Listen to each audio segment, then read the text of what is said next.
We are live now. Good evening, delegates. Good evening, faculties members. Thank you for joining Shield Connect. Today we are back with Tuesday tea time, and today learn simply with Dr. Kawita Bapat ma'am. We will start the session. Let me introduce the moderator, Dr. Jyoti Bangluwala. Ma'am is present Vice President of Indore Obstetric and Gynecology Society 2022 to present, and ma'am was Executive Member of IAEC 2019-2021, and ma'am is currently executive member in Practical Obstetric Committee. So I hand over the session to Dr. Jyoti Bangluwala, madam. Ma'am will introduce Dr. Kawita, ma'am. Thank you, ma'am. Thank you. And I'm honored to be here with Dr. Kawita Bapat on her Tuesday tea time. And it is my very proud privilege to introduce our own past VP, Dr. Kawita Bapat, madam. She is a very humble, ever smiling, cheerful leader of Foxy. But behind this ever cheerful face, there is a very, very, very serious think tank, which always strives for the best of women health issues and best of the society. And our dear Dr. Kawita Bapat is the president candidate this year. And her motto is, every member matters, north, south, east, west, but our member is first. So there is a huge big CV of Bapat madam, and everyone follows her. And especially in our central India, she is our leader. And we try to follow even a small tip she gives. And she is past Vice President Foxy 2021 to 22. And she's director of Bapat Hospital, Indore. And she is organizing secretary of AICOG 2022 in Indore. And she is the Monday hysterectomy queen, we can say. And she is the ICOG vaginal surgery certificate course center she's having. And she is Jogi peer reviewer. And she is in the World Book of Records for the contributor in the medical services. We welcome you, madam, for today's topic of perineal care. And this topic, actually, madam is taking all those topics we all the gynecologists and obstetricians look forward for the pearls of wisdom, because we encountered every day these things, but we are clueless sometimes what to do. And today's topic is the perineal tear, and it is a very extremely common and expected complication of the vaginal birth, and laceration can occur spontaneously or iatrogenically. But sometimes we are really grade 1, grade 2, grade 3, grade 4, what to do, what not to do, how to answer to the patients and their relative, how to do the treatment, and what are the post-treatment complications, and what can be occur after first delivery, second delivery, third delivery. So let us see the severe perineal laceration by Dr. Kawita Bapat, madam. We welcome you, madam. Thank you so much, my little sis, Dr. Jyoti Bangluwala. Thank you so much. Today's topic is severe perineal laceration, and we have started this program of a tea time, half an hour program of Learn Simply with Dr. Kawita Bapat. The most important point is that the tea is the thing I'm telling you. The whole world is drinking, but the tons of tea at 4 p.m. India is drinking. So it's not a fun thing, and everybody loves to drink tea, maybe from the north, south, east, and west. So tea time with us.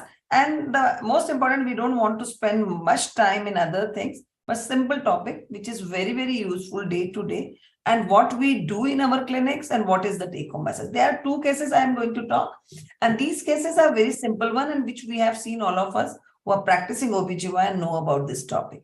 20 years old, post-dated pregnancy, 39 plus 4 weeks, gestation according to first USG scan, admitted at a maternity ward with a planned induction of labor. So this is the thing. On examination, general condition fair, no pallor, icterus, dehydration or edema, vitals, pulse 88 beats per minute, BP 110/70, temperature 98 degree Fahrenheit, respiratory rate 22 beats per minute. Per abdomen examination, uterus term size, cephalic presentation with no uterine contractions. Fetal heart sound 144 beats per minute. Per vaginal os, tip of the finger, cervix soft, uneffaced posterior. Head station 20, Bishop score -3, induced with 2 tablets of misoprostol. Kept in a posterior fornix after the vaginal examination, Bishop score scoring at 4 a.m. and 10 a.m.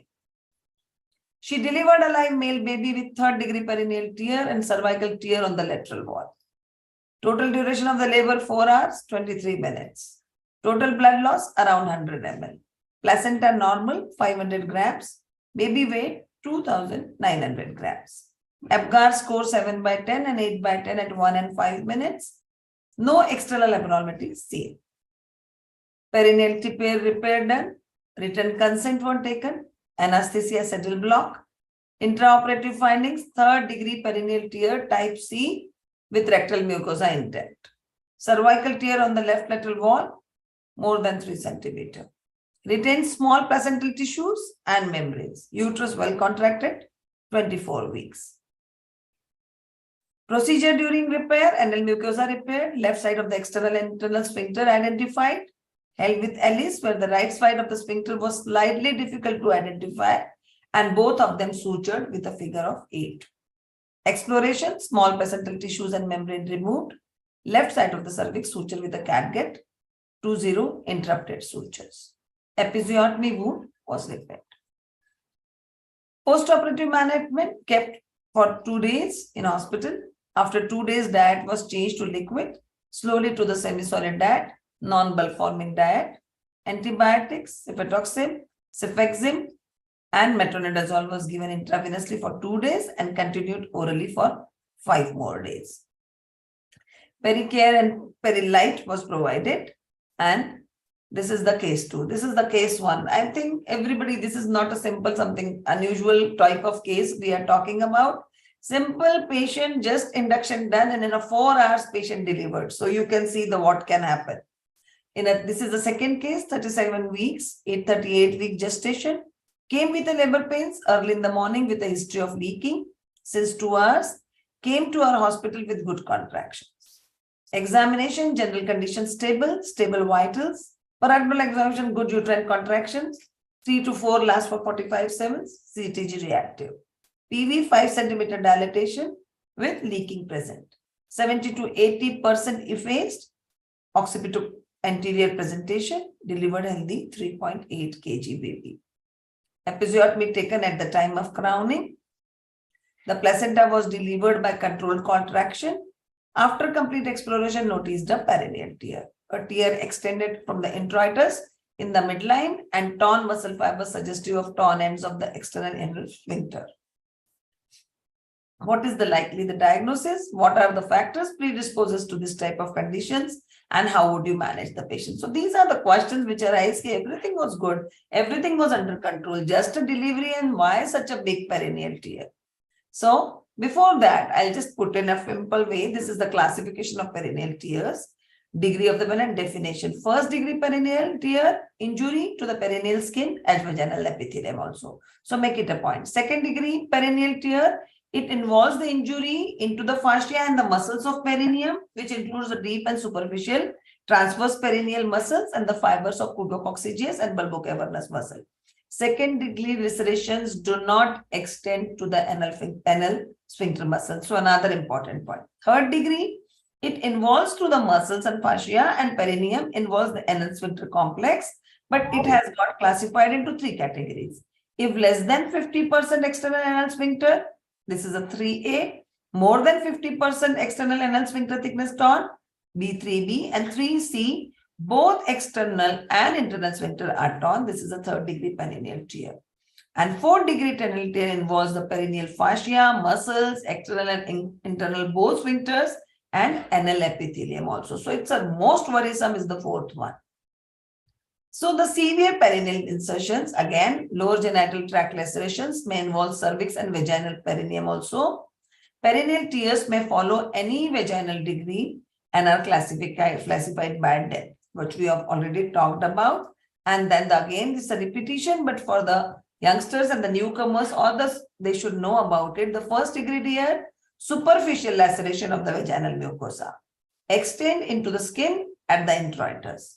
It does not involve deeper tissues and may not require repair. So make it a point very, very important.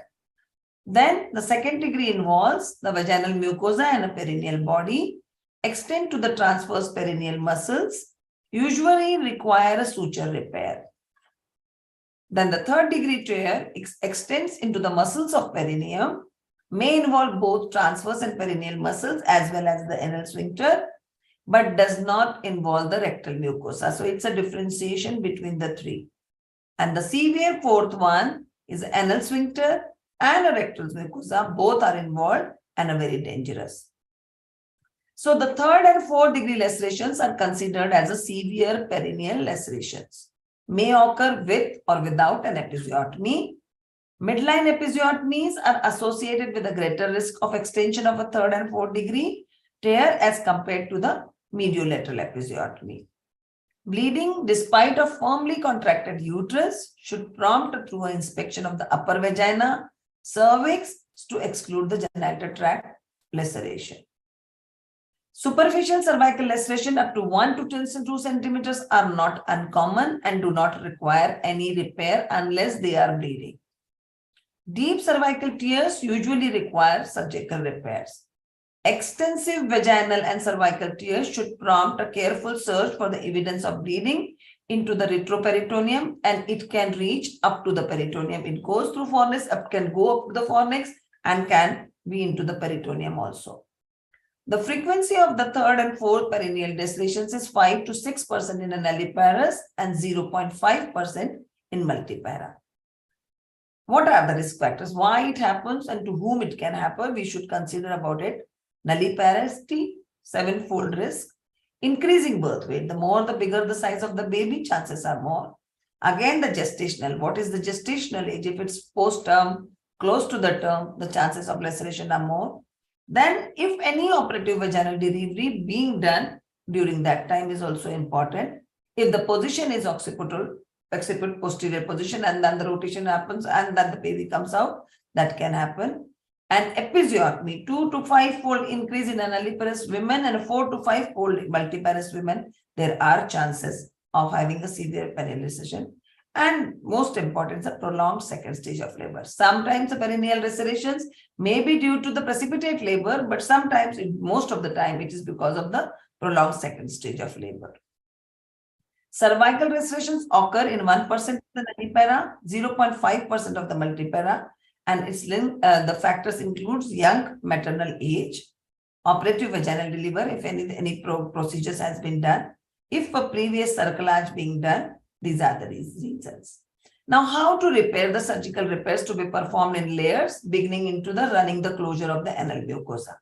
The standard suture material is a chromic catgut, but synthetic material can be used, such as 3-0 Vicryl sutures can be used. The needle should be very small, tapered for the mucosa, SH1 needle, and the first suture should be placed approximately 1 centimeter above the apex and extend through submucosa. The mucosa is then closed and running or locking fashion and should not penetrate the mucosal layer. So it's a very simple, we should go through that and rather bring the submucosa together and the level of anal sphincter and the perineal body. The anal sphincter should be identified, and this may require Alice to retrieve the cuttages, incorporating both the muscles into capsule and which have retracted laterally. The important to suture of the fascial sheath, not just the muscles, when the repairing of the anal sphincter, since it's the sheath that gives the strength to the repair. So consider using 2-0 sutures for the capsule repair because it will give support for the longer time. 2 methods have been described to repair a laceration of the anal sphincters. One is end-to-end and second is overlapping. Most important. Both appear to have a small similar long-term outcomes are there. There is no proven benefit from perioperative antibiotics administration at the time of repair. And if antibiotics are given, single IV dose of a second generation cephalosporin or clindamycin in a penicillin allergic patients is recommended. There are short-term complications. Sometimes there is a greater blood loss. Then there can be a puerperal pain and there can be infection and a wound disruption. If the pain is severe or persistent, physical examination should be performed to evaluate for the presence of hematoma or infection. Up to 1 in 5 women who sustain the obstetric anal sphincter injury will develop a wound breakdown or infection. It's another important point. Prior anal sphincter this laceration does not appear to be significant risk factor for the recurrence of laceration. So make it a point if it has been properly stitched and doing. So recurrence of the laceration chances are less, and most patients will go on deliver vaginally with subsequent deliveries. So nothing to bother about it. Should a wound infection to be identified, it should be treated with a severe perineal hygiene, oral antibiotics for 7 days. That's another important point. Sometime metronidazole should be included into it. Women with a wound breakdown to be offered immediate operative repair or conservative management with a wound packing and a perineal care. The wound can be surgically repaired when its surface is free and exudate and covered by healthy granulation tissue. So in rare cases, it can happen that a repaired episiotomies may lead to rectovaginal fistula formation. It used to happen when we used to be the students. This was we have seen this type of things, but long-term complication of 3rd and 4th degree tears include higher rates of anal continence and dyspareunia. That's more important than formation of the rectovaginal fistula. So lower genital tract infection can be classified according to the depth of infection, and supraperineal infections limited to the skin and subcutaneous tissue or the superficial fascia along with the episiotomy incision without necrosis. Again, important point is we are worried about the intermediate infection includes superficial fascia necrosis. We call it necrotizing fasciitis, and it is diagnosed when the following criteria are present. Number 1, extensive necrosis of widespread undermining surrounding tissue. Number 2, moderate to severe systemic reaction with altered mental status. So you can understand a simple perineal laceration can lead to necrotizing fasciitis, and it can affect even to the mental status. And absence of muscle involvement is another point. And failure to demonstrate the clostridia in a wound and a blood culture. Absence of major vascular occlusion. The patient can come with a gangrene or anything like that if she is having the necrotizing fasciitis in future. Pathologic examination of debrided tissue showing intense leukocytic infiltration, focal necrosis of fascia and surrounding tissues, and thrombosis of the microvasculature. Necrotizing fasciitis, as again we have talked about, severe superficial infection. Both layers of superficial and perineal fascia become necrotic as the infection spreads along the facial plane. It has acute onset, rapid course of the prominent systemic manifestation, and high fatality rate. Patient can die because of severe perineal lacerations. So deep infection in a myonecrosis, with this infection beneath the deep fascia involving the muscles and most commonly caused by the clostridia. Then sometimes we can see the acute perineal episiotomy infection in a severe perineal lacerations. It is acutely infected episiotomy should not be repaired. So make it a point very, very clear. Surgical exploration should be performed if the skin edema, erythema beyond the immediate area of the episiotomy. Sometimes the prolonged labor, so much pushing, so much using the, given the so much trial of labor can lead that infection into the episiotomy in acute one, and this is very troublesome. If severe systemic manifestation are present, if the infection does not resolve, after 24 to 48 hours, IV antibiotic therapy can be given. So just to clear it out, what we always talk about the algorithms, which I love to talk about and tell about. Suspected severe perineal laceration identified after vaginal delivery. Inspect the perineum, identify the degree of vaginal laceration.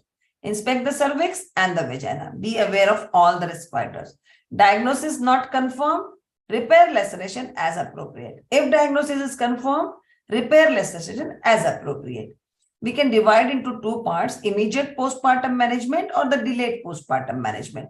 If we have to consider antibiotics, consider the stool softener, stool bulking agent for 7 to 14 days post-op, provide adequate pain relief and the perineal block, and observe for the complications. Delayed postpartum management counsel the implication for the future pregnancy, schedule outpatient follow-up within 1 week of delivery, consider outpatient urogynecological consultation, evaluate for the treat of the wound complications. It's very, very important in the future medico-legal problem. If there is a superficial infection, antibiotic coverage, exploration, debridement, drainage of hematomas. If it is intermediate infection, empiric broad spectrum antibiotic, support the cardiovascular and respiratory system, surgical exploration and debridement. Deep infection, antibiotic coverage, wide surgical debridement, considered hyperbaric oxygen. Early repair of the episiotomy dehiscence, preoperative, clean the wound, remain the sutures, previous repair, scrub and irrigate the wound 2-3 times daily, sitz bath or the bowel movements, perioperative, IV spectrum antibiotic, reapproximate the tissue. Postoperative, sit baths 3 times daily, keep perineum dry, modified diet, avoid bowel movements, and repair included the rectal mucosa. Give stool softener or the stool bulking agents and monitor inpatient until the resumption of normal bowel function and the rectal mucosa. Thank you so much for the patient listening and for being with me today. Next Tuesday, again, we are having the same tea time with Thank some you very new much, topic, madam. new topic, and that's all. Yes, this is actually first and second degree perineal tear is actually easy to suture, and there is no much post-operative care required. But in the second and third degree perineal tear, the women also in the embarrassing position, and their sexual function is also not that much good after 6 weeks or 7 weeks. So there is the post-operative care is must, and I think everybody should follow this pulse, how to give the sutures, how to give the antibiotics, and how to give counseling for the further childbearing, how means what is the exact time, and second pregnancy should be landed in cesarean section. It should be very, very clear to the attendants and the patient. And There is, sorry to interrupt, Jyoti, but there is one controversy. If we have done the previously, the lacerations have been sutured properly, there are chances of normal deliveries in the future Yes, also. madam. But right counseling, the medical legal aspect, and don't think that the laceration kya hai hai, it's not a small subject. It can lead to necrotizing enterocolitis, it can lead to episiotomy infection, and patient can end up everywhere. Yes, there is much psychological trauma to the patient and attendants. So we have to counsel them about everything, about the future pregnancy and their outcome and their sexual dysfunction. Everything has to be counseled very properly. And if there is any question, madam, shall I? If I think they should write on a chat box, but I'm so happy. Thank you so much, each of everyone joining today. The subjects are very simple. As usual, we talk about learn simply. And next time, probably operative vaginal delivery, we will discuss. There is a request for how to repair one video. Next, I think videos I'll post on this thing, because I have to get this type of videos that I have never made. This type of videos, but if I'll get somewhere the very important tip, then I will definitely post this. Thank you so much, each and everyone, for being here and be with me always. Love you all. Thank you, Sheil. Thank you very much, and best of luck for all your future endeavors. And we want you to see as a resident Foxy, madam. Thank you so much. Thank you very much. I'm happy that video is on of Jyoti Karande and Anjali is over there. So thank you so much, each and everyone. Next time we can allow everyone to open the videos so that we can